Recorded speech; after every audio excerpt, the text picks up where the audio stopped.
E aí, galera do YouTube, hoje vim ensinar vocês a como baixar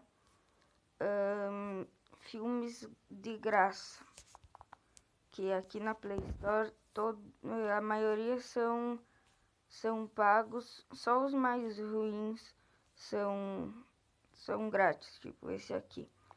Então, vocês vêm aqui e escrevam ali o torrent.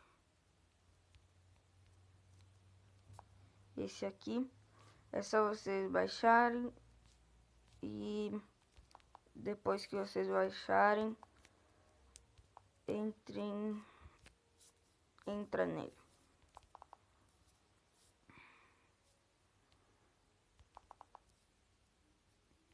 A propaganda.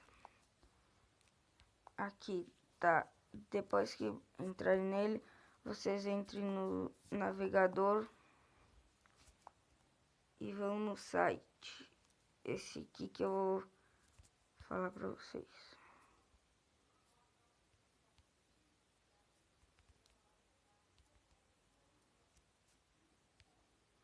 Entre nesse site. Ele é muito bom para baixar filmes. Aí escrevam lá o nome do filme que vocês querem. Eu vou escrever Muita Calma Nessa Hora. Aqui, agora vocês olhem os números. O número que tiver mais... O que tiver mais números aqui vocês baixem. Porque não adianta pegar esse aqui que não vai dar certo. Então olhe um número alto. Ó. Não clique em download no porque é vírus. Cliquem aqui. Em seguida ele vai abrir o torrent ou vai perguntar se quer abrir o torrent ou um outro lá. Aí vocês olhem, adicionar. Aí ele vai começar a baixar. A minha internet tá lenta, então vai demorar 2 dias.